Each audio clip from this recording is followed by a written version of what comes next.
Welcome to Polygraph. We have with us our political editor D.K. Singh and I am Neelam Pandey.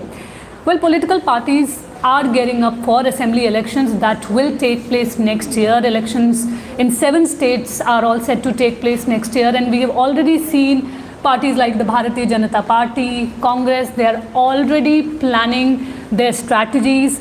Aam Aadmi Party is one of them which has already decided to contest elections in Uttar Pradesh, while many were saying that it will enter into an alliance with Samajwadi Party or others. It has decided to go solo.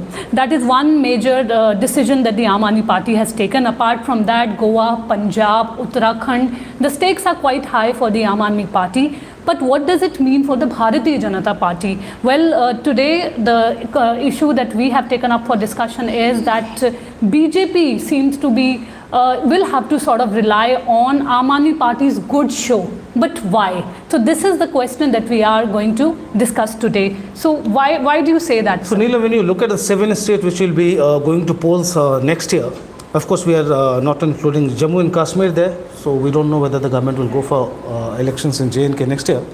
Anyway, so if you look at these 7 states, most of them are bipolar except Uttar Pradesh. And of the remaining 6 states, you can say that now in Punjab, BJP is not a big factor anymore after the split of alliance with the Shiromani Akali Dal. But then Punjab is again bipolar. So look at every state. We are excluding UP, Uttarakhand, Goa, Manipur, Punjab. I mean, these 5 states will go to polls in early next year, say in January, Feb actually. And later on you have Himachal and Gujarat going to polls sometime in November next year. Right. So in all these states you have this bipolar contest, except in UP, just to repeat. Here the BJP, and I'm leaving out Punjab also here because the BJP is not there. So of the remaining 5 states, BJP would need a third party to somehow eat into the opposition's vote bank of the Congress. And AAP may not be very influential in most of these states, but there are certain states where AAP has been creating some sort of a buzz. Say Punjab, of course, in the last election, Punjab was it was the number 2 party in Punjab, having won 20 seats, and more than Shah and BJP. Then you have it was 20. I think Shah was the third largest, and BJP got just about 3 seats. Just to put the figures in context. So Punjab, it's still a force, although the party, we have seen how the party has got fragmented with many senior leaders leaving the party. But then after the farmers' agitation, you saw the AAP kind of being able to regain some ground. So they are a factor in Punjab. In Uttarakhand, they are very seriously working. They have already projected Colonel Ajay Kothiyal as their CM face. And if you go to Uttarakhand today, and you will read a piece from my colleague in Dehradun, Prithviraj Singh, sometime today or early morning tomorrow, explaining how how important the AAP is becoming there, right, in Uttarakhand election. It does not have much presence as of now, but it's going the whole hog. So you already have about 200 vehicles with Kejriwal's photo, Kothiyal's photo, going to all the constituencies. They have already declared, free electricity up to 300 units. So they are really pushing the thing in Uttarakhand. Then in Gujarat, although the AAP had a very dismal performance in Gujarat in the last election, but what you have seen in the recent municipal elections there, like AAP in certain pockets actually, say Surat, Rajkot, AAP did reasonably well in the pockets which actually witnessed the Patidar agitation. So we don't know whether it's just a small bubble or it's going to sustain, but AAP is hoping to gain ground there also. But not that they are going to dislodge the BJP government, but as a possible factor which may somehow spoil the opposition's plan. Because in Gujarat we have seen the contest was very close. In Uttarakhand the contest was not very close last time because BJP just swept. Punjab we have discussed. So in 2-3 states actually AAP can be a factor, and there the BJP would hope that AAP improves a bit, because if the AAP improves, the Congress tally would go down, and Congress's vote share will go down, and that's why we are saying that the BJP must be looking up to AAP to kind of, retain power in many states. Well, we'll start with a few questions. We've already got many. Sanjeev wants to know, do you really think that the BJP government performance was so poor that now they have to depend on AAP's performance? No, it's not about the performance of a particular government. When you are in power, you face anti-incumbency. And the 7 states you look at, in most of them, say except in Punjab, BJP is in the government. BJP is the ruling party. So obviously there will be anti-incumbency, and if you look at the vote shares also in the past elections, or in the last election actually, in many states it has been very close. Congress has it pretty close. Say we are talking about Uttarakhand. In Uttarakhand, it was not close in Uttarakhand as such. There was a gap of about 13 percentage point vote share between the two parties. But if you look at, say, Gujarat, so it was a difference of just 4% votes. Say Punjab, but Punjab again you have 7-8% percentage point vote difference. What I am saying is, if due to anti-incumbency, if the opposition Congress was, or ruling Congress in Punjab or in other states opposition Congress, I am saying if it was looking to fill that gap and actually get more, AAP could be a spoiler there if AAP is able to eat into those anti-incumbency vote bank. AAP's plan is very clear. So at micro level, it's like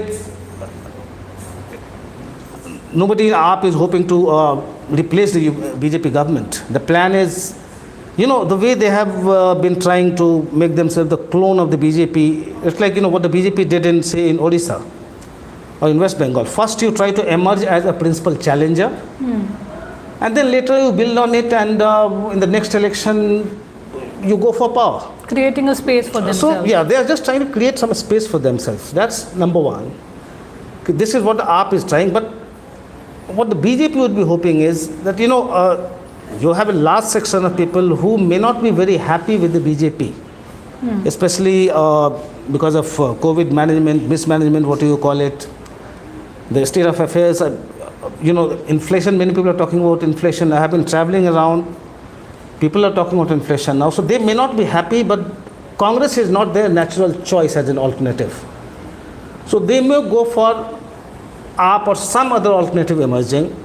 So it may go waste. I mean, they may not hope the Aam Aadmi Party to kind of come to power, but they may not want to vote for the Congress or some other opposition party.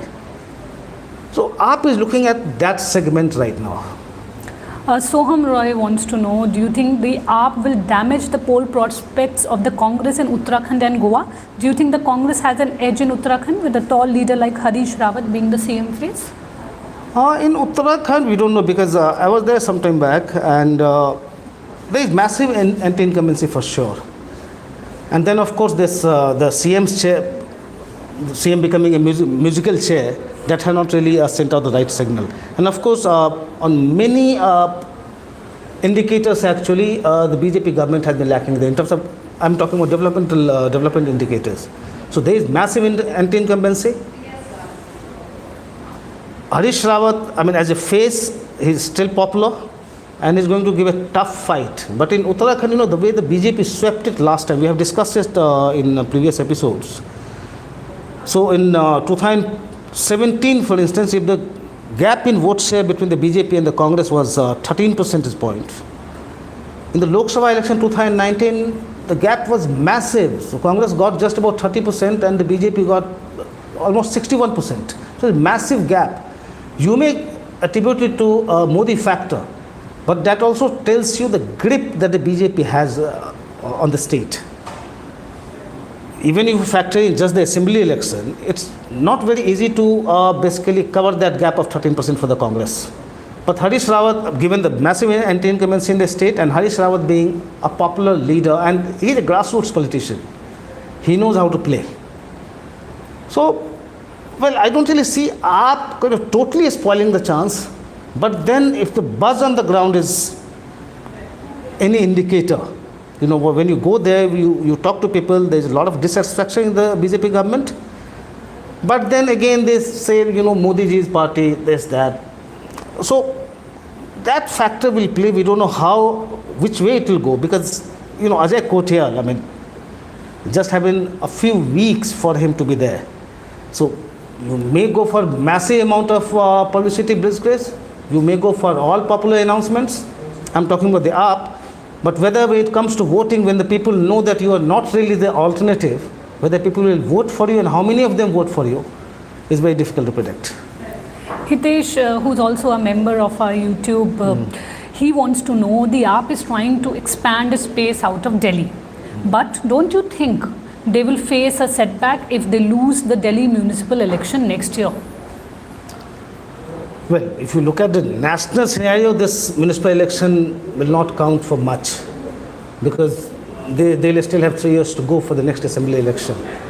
But for the AAP, if you look at the AAP's performance, if you don't go by the buzz that AAP managed to create, on the ground outside Delhi, AAP has not really been able to do much except in Punjab.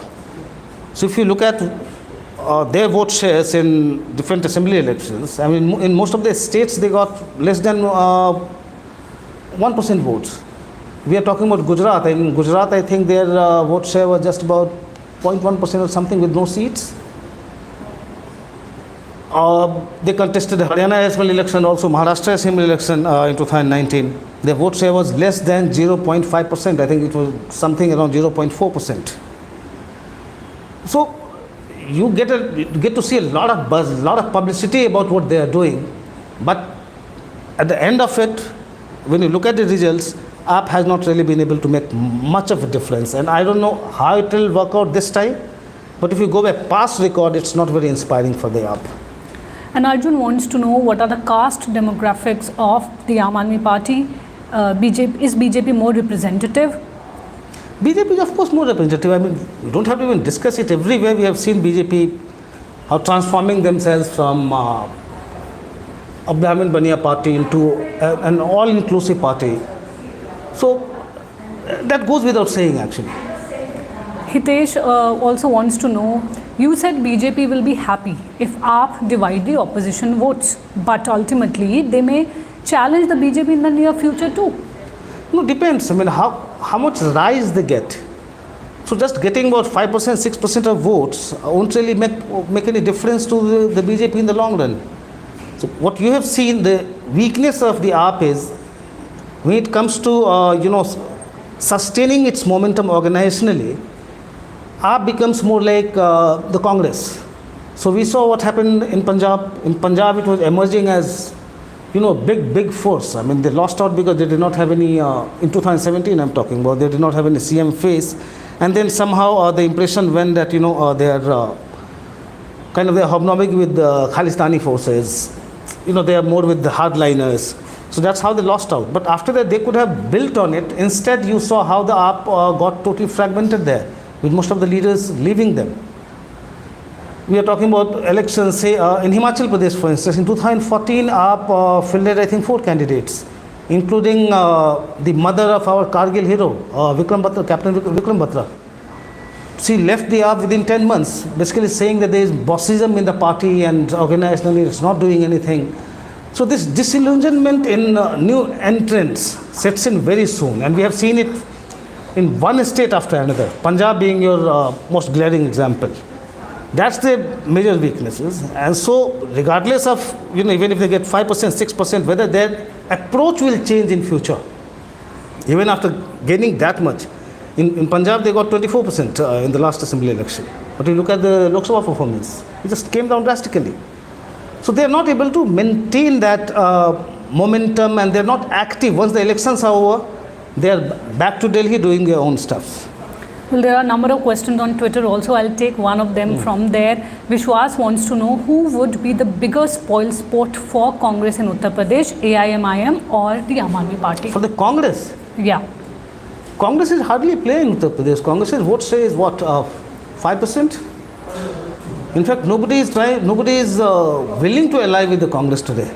So it's not about playing spoil sport. Yeah, but if you're talking about the opposition camp, I think AIMIM may damage them more, because OWC is planning to contest 100 seats, and that may damage the Samajwadi Party in a big way. And Pranav wants to know, how do you think the future of Yogi Adityanath looks like if the BJP loses the the UP election? First of all, let me see, in elections nobody can predict, and elections are still about 5 months away. So everything will change on the ground. It may change on the ground. But I'm going by the feedback of my colleague Jyoti Yadav. She has been traveling across UP for the last 4-5 months. I mean, she has almost touched every district. Now, this time she came back a couple of weeks back, and now she's telling me that, despite the perception outside that the COVID mismanagement has badly hit Yogi Adityanath's image, in the villages you don't really see that thing working anymore. So you don't get that resonance. So if you have the third wave of COVID hitting again, it may change something, but as of now, the BJP is not facing that kind of anti-incumbency in UP. And don't forget the vote share in UP also. So in the last election, the BJP's vote share was almost 40%. And look at the other contenders. Say BSP. BSP got about 22%. So did Akhilesh Yadav. So these three principal players actually. So if BJP, BSP and SP were to come together, that could have actually made some dent into the BJP's confidence, I would say. Because 2019 was different. 2019 was about Narendra Modi, but 2022 would be about Yogi Adityanath and a chief minister there.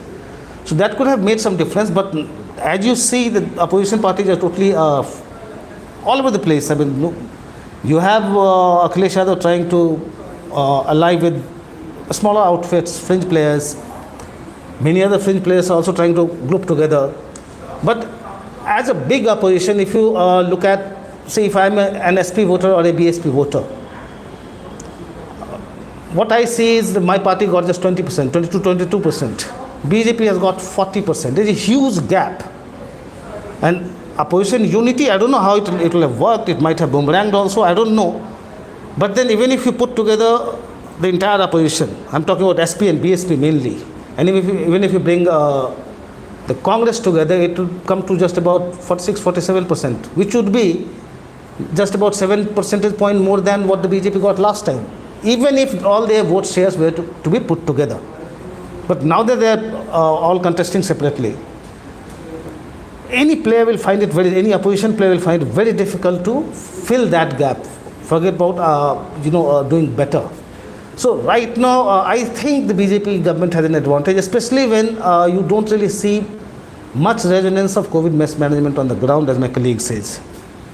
Sankalp wants to know, Rahul has survived 2 Lok Sabha and numerous state defeats. Will these elections be the breaking point? Remember last time in Assam and Kerala, you said their clamp will go down, but instead it has grown. No. See, if you're talking about the Gandhi or the dynasty you're talking about, the Gandhi family you're talking about, their hold on the Congress is so much. So you see a lot of dissenting voices in the party, but there is not much they can do about it. The way the organization is structured, see, it's the Gandhis who appoint PCC chiefs, state Congress president, district Congress presidents, everybody. So it comes to decision-making process. So even if there were elections today for the Congress president post, Rahul Gandhi will win handsomely if he were to contest. Because that's the kind of organization you have, and you don't really have any alternative pan-India face who could actually, match up to the Gandhis. So that advantage Rahul Gandhi has. So it's not that they have not lost luster after Kerala elections, if you're talking about what I said then. There's a lot of disappointment, a lot of disgruntlement in the Congress. But there is no way that they can dislodge the Gandhis from their perch. They are very well ensconced, I would say. Arjun wants to know also, are accusations of the Aam Aadmi Party being BJP's Team B accurate? I won't call them BJP Team B because we saw the kind of fight they had in Delhi only last year. But the kind of politics they're playing in states. So when you draw a parallel between their politics and the BJP's politics, then you see the Aam Aadmi Party drawing a lot of things from the BJP. It's like taking a few leaves out of the BJP's playbook. So in UP, for instance, you see them organizing Tiranga Yatra. So I think on September 14th, they'll be holding a Tiranga Yatra in Ayodhya. So this talk about nationalism, talk about, the appeal to people's faith. Now, this is what they are trying to do. So, you think if I were a BJP voter and if I were to be disappointed with the BJP, would I vote for a clone? I mean, that's my issue. So, if you're playing the same kind of politics that the BJP is playing, of course, people will not vote for the clone, people will vote for the main party. In Delhi, the AAP had the advantage of governance, and they did pretty well when it came to the health infrastructure, when it came to education, and there were many freebies given to different sections of the society, so that helped them. It was not their politics in terms of ideology and ideological standpoint, I would say. I'll just take last two questions. Hitesh wants to know, do you think BJP may try to expand the NDA base before 2024 polls? And do you think BJP tried to have an alliance with YSRCP before cabinet expansion? And Sankalp wants to know, has Modi recovered ground that he lost during the second COVID-19 wave? Okay, before I forget, so first was about BJP trying to expand the NDA umbrella. Of course, BJP will try to. At the micro level, at the state level, they are already trying. You've seen how BJP leaders are meeting Nishad Party leaders, Rajbhar. I mean, they are trying to bring them all back because they had all fallen out of the NDA ambit. But now, thing is, in every state, the kind of equations that the BJP is having with the former allies, you don't really see many such big players coming back. I mean, you don't really see Shiromani Akali Dal coming back, although after 22, we don't know, you'll still have 2 years to go. You don't see Shiv Sena coming back, but in politics, you don't rule out anything. But as it looks like, even if BJP tries to expand, it will have a smaller allies, smaller outfits. Because allies who really matter have left, I won't say for good, but there's a lot of friction between the two to basically talk about any immediate rapprochement. But as you saw in the last cabinet reshuffle, Anupriya Patel of Apna Dal was brought back into the Council of Ministers. She was almost sidelined, and one thought that Apna Dal may be looking for some other alternative because they were not getting anything. But the BJP has gone out of the way to bring her back in the sense that, pacifying her with the ministry. So BJP will definitely try that. Second part, YSRCP, I think you must be talking about this, some news reports which suggested, or some YSRCP leaders claimed that, before 2019 cabinet expansion, the BJP had reached out to the YSRCP to join the government. And in Parliament also, you have seen how the YSRCP has been supporting the government on crucial bills. But the fact is, if you look at the Andhra politics today, the BJP has been targeting Jagan Mohan Reddy like never before. So because BJP, as BJP leaders tell us, that, BJP sees Telangana and Andhra like low-hanging fruits. They think they have a lot of scope in those states, and the party is planning to expand there.